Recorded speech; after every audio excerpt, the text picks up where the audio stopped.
Captain Miracle.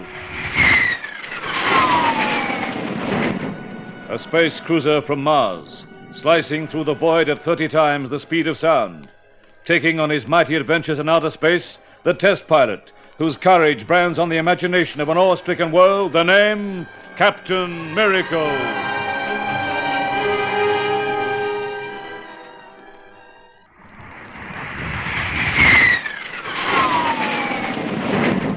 Captain Miracle.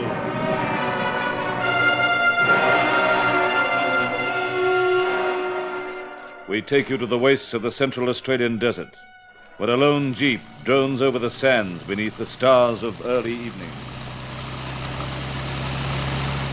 Well, had enough, Paul? No. You're a funny boy. That fool Geiger counter and your ideas of uranium prospecting. It's not a full Geiger counter, Captain Knight. It cost my uncle £75. Fancy giving a 16-year-old kid an expensive toy like that. Well, I think we'd better head back for Woomera. Captain, can you see a green light over there? To the north? Yes, I can. There's something eerie about it. Perhaps it's one of our rockets from the station crashed out of control. Well, it wouldn't be making a glow like that. Look, it's getting brighter. No, that's because we're nearer. It's coming from behind that sand hill. We'll leave the jeep here and go on foot. Gosh, look at it now. All right, hop out. We'll walk the rest of the way. Look at the glow. It's filling the whole sky now. We'll soon know what it is. Just over this rise and... Great heaven! Look, a great silver thing, like a giant torpedo. It must be more than half a mile long. Captain, what is it? I don't know, Paul, but I don't like it. Is that a meteor that's hit the Earth? No, it isn't a meteor. Not even a meteorite. No, it's man-made. Man didn't make that. It's tremendous. If it were 1/30th the size and I saw it at Woomera, I'd say it was a rocket ship. You mean... A ship that uses some means of propulsion we haven't yet dreamed of. Paul, it's happened. What has? Captain, what is it? For 100 years now, man has dreamed of conquering space and visiting other planets or the stars. But you said it wasn't man-made. It isn't.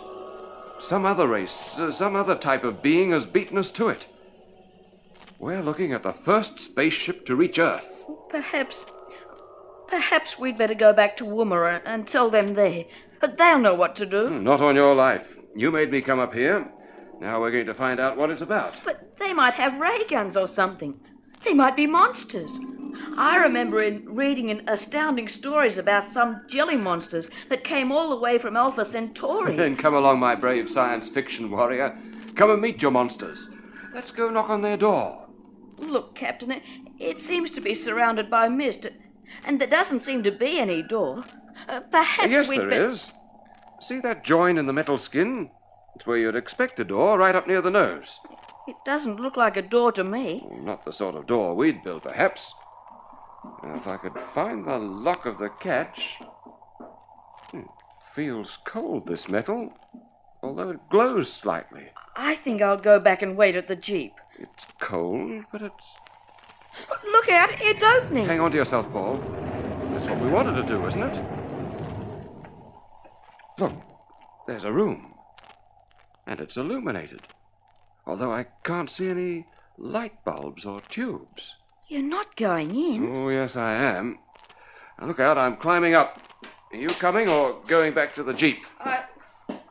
It's sort of dark out here.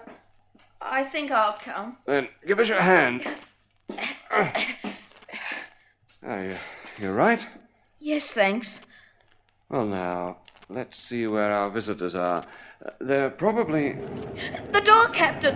We're locked in! Take it easy. It's probably an automatic control like an ordinary office lift. Now, look, there's a door over there. Those levers and dials. Yes, but look at the markings on the dials. They're nothing that means anything to an Earthman. You reckon this might be the control room? Looks like it. Captain, we're locked in! Help! Get us out of here! Do not be afraid. Who said that? Who was that? I am Cleon of Mars. Mars? What are you? Where are you? I wish you no harm, Earthman. No, you cannot see me. Soon you shall know why. Nor are you hearing my actual voice. It would mean nothing to you. Captain, what does he mean? His voice, it's more like a voice in my brain, a thought rather than the spoken word. That is right. I am communicating with you by telepathy. None of my race on Mars resorts to so barbaric a means of communication as actual speech. You understand? I do. I once read a story. Paul, not now. Why have you come to Earth? You don't belong here. I come to save the Earth from disaster. I have been fatally injured trying to land on your planet. I shall soon die. What about your crew? I am the crew, the only member.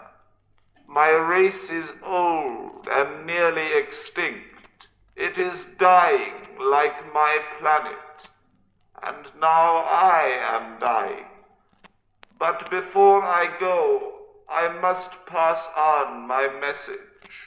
Is that why you came across the void? To give us a message? A warning. There is a terrible danger that menaces not just my own Mars, but your young, virile Earth. Something has come from outer space. Something that means death to us all. The Star Beast. Beast. Already it has landed on Mars. Earth is our only hope for survival. We need your aid.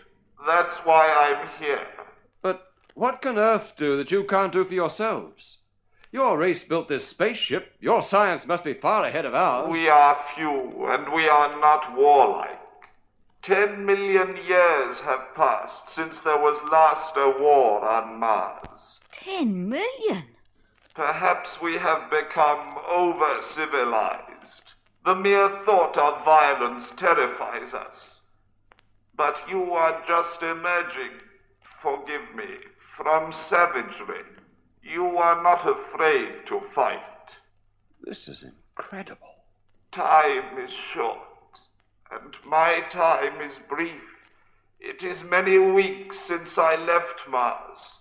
But the beast has not attacked yet. How do you know?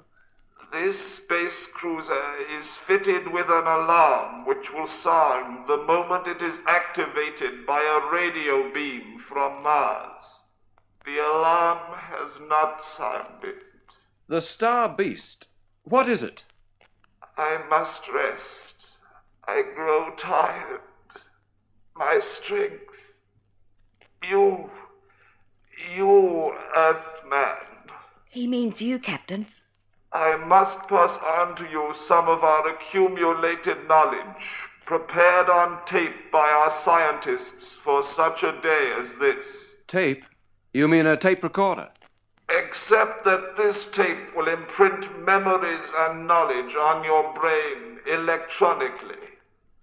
memory patterns of our race that will make you more knowledgeable, greater than any other Earthman. You will lose your own identity. You will become Captain Miracle. Captain Miracle? But Cleon... There is a helmet attached with cables to the memory tape panel, Captain Miracle.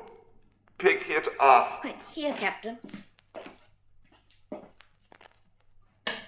That's right.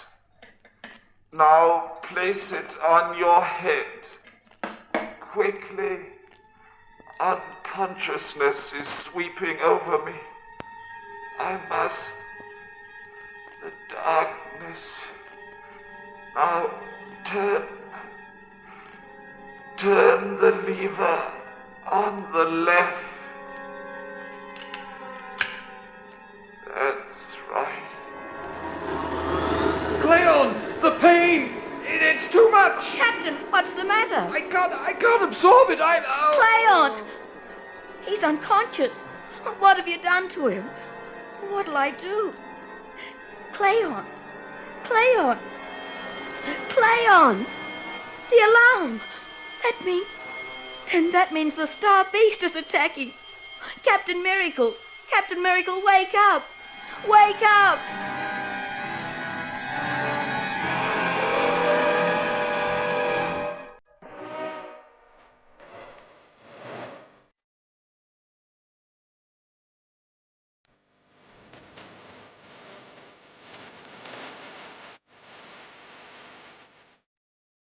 Captain Miracle lies unconscious under the impact of the Martian's memory tapes.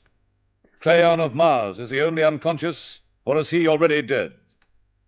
And a frightened Paul alone hears the dread warning bells, telling them that the unknown star beast, the thing from outer space, has launched its attack against two worlds.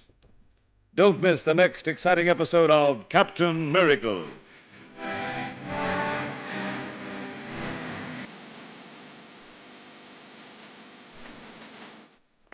Captain Miracle, produced in the studios of Hector Crawford Productions by Dorothy Crawford.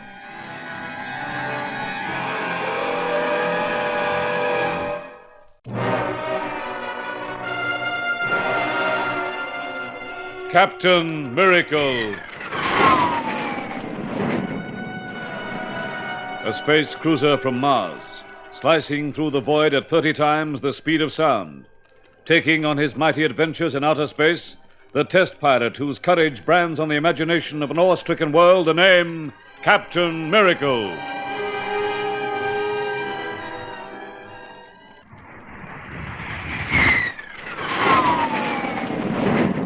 Captain Miracle.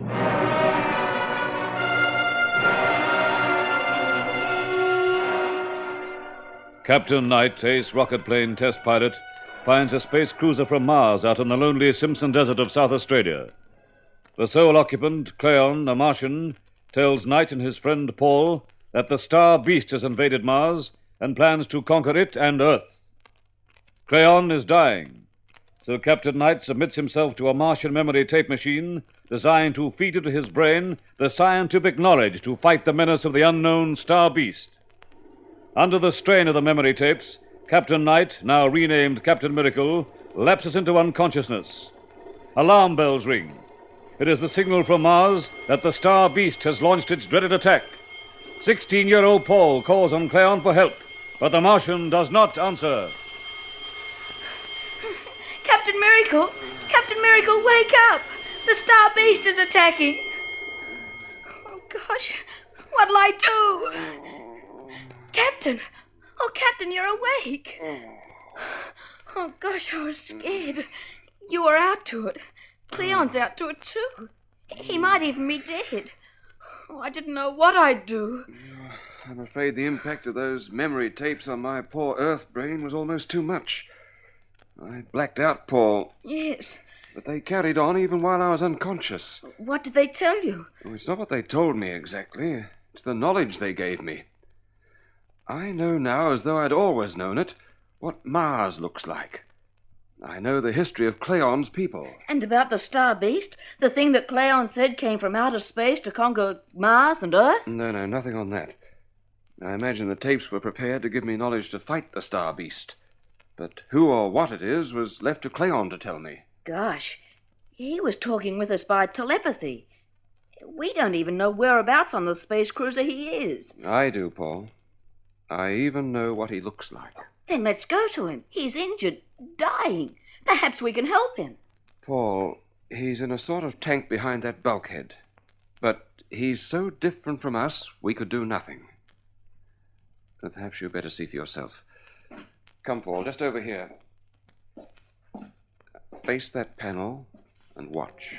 But it's metal. Martian metal. Watch while I pull this lever.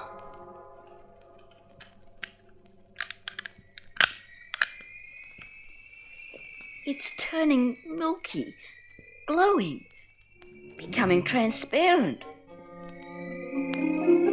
Oh! So that's Cleon. That's what he looks like.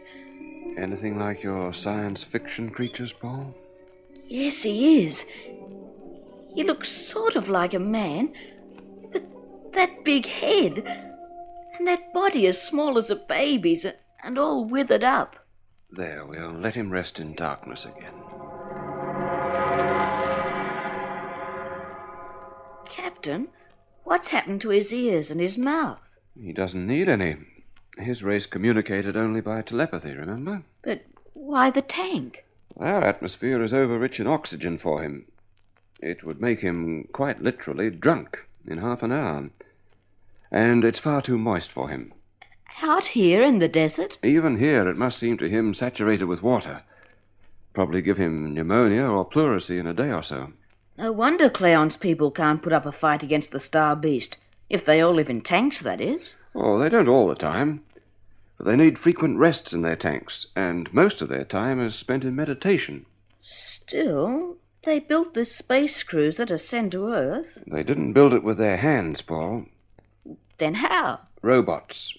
Mechanical men, electronically operated and controlled by telepathy. Gee. The Martians are an amazing race. We must save them. Think what their knowledge could mean to Earth. But you had that knowledge from the memory tapes. That's what Cleon said.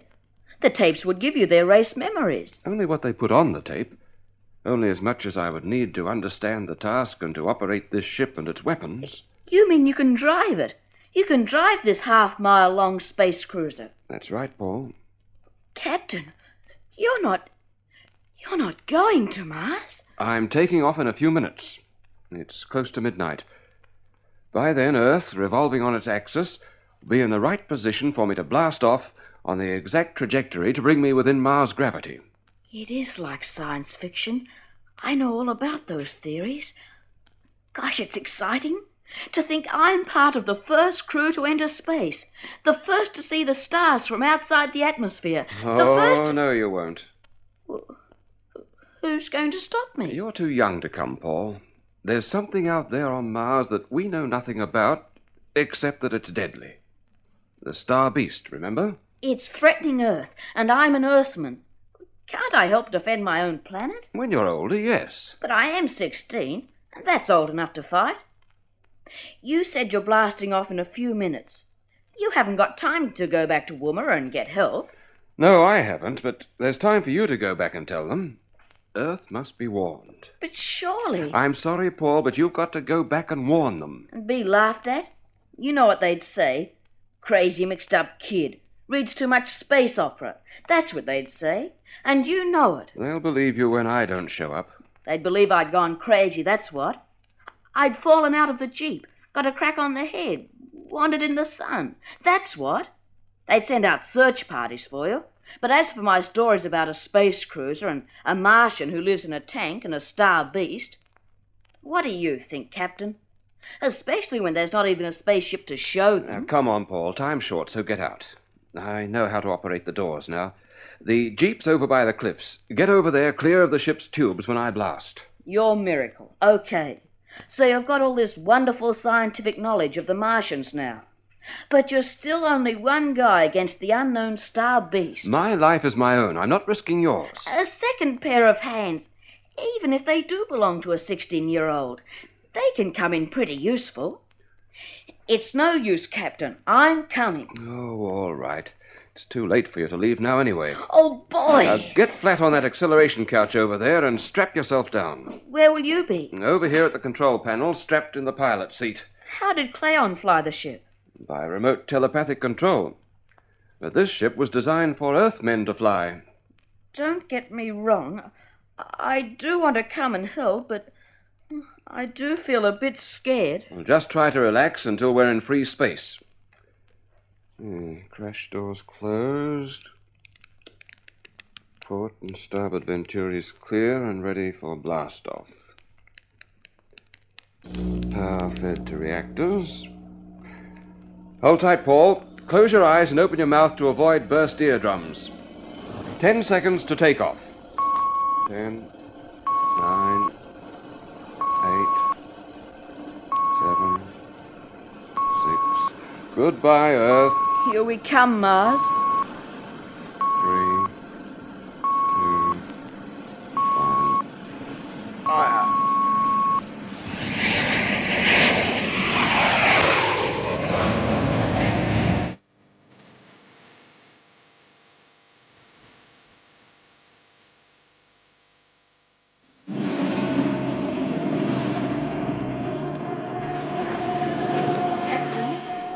Captain Miracle, I feel sick. In fact, I think I'm Stop thinking about it, then you won't be. We've burst beyond Earth's gravity and our bodies are almost weightless. And that's why you feel queer. I think I blacked out back there when we took off. It was like a giant hand squeezing me down into the couch. And I wanted to scream. Only I couldn't because my chest weighed 100 tons. And I couldn't get any air into it. I felt it too, son. But it only lasted 7 seconds. Oh, it seemed ages. Well, you can take your straps off now and get up if you like. But take it easy. Your body out here in space weighs only a few ounces. Move too quickly and you'll go rocketing up to the ceiling and crack your skull. That's better. Oh, it is a peculiar feeling, isn't it? Well, grab hold of that post and pull yourself over here. Now, easy does it. I don't like this feeling very much. And try to ignore it. Here, look out the navigation window. That'll give you something to think about. The stars, they're so bright, like blazing diamonds on black velvet. But, hey, they're not twinkling. That's because we're in space. There's no air outside to make them twinkle. But what's that huge black hole right in front of us? Black hole? What are you talking about? Space itself is black. No, Captain. It's like a black circle where there aren't any stars. It's moving, too. When I first saw it, it was a bit over to the left. Now it's almost dead in front. Funny, isn't it? Paul, that's no hole. It's something solid blotting out the stars. But it's getting bigger every second. With the fantastic speed we're traveling, that's not surprising. I wonder what on earth it can be. Paul, that's the dark side of the new moon we're headed straight at. Gosh, you'd better do something or we'll hit it. You don't understand. Something's wrong. By the course we set, we shouldn't be anywhere near it. We're off our course? Hang on to that post. I'm going to blast the starboard Venturis to swing us. Here goes. They haven't fired. Oh, then I'll try the port engines. Oh, Captain. The ship's out of control. She doesn't answer the panel. But why? Oh, either she was damaged in landing or... Or what? Cleon guided this ship by telepathic control. He's unconscious, perhaps even dying. You mean someone else has taken over? Is trying to crash us on the moon? The Star Beast. Oh. It must already be aware of us. Look, the dark circle fills nearly the whole window. 5 minutes at the most. Do something, please. I don't want to die. The motors have stopped. Captain, does that mean we're safe? It means we're completely out of control. We're crashing on the moon.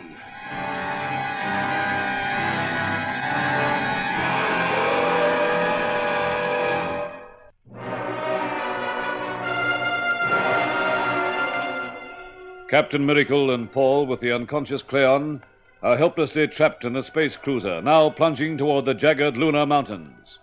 And on distant Mars is the alien Star Beast, plotting to conquer both Earth and Mars. Captain Miracle, produced in the studios of Hector Crawford Productions by Dorothy Crawford.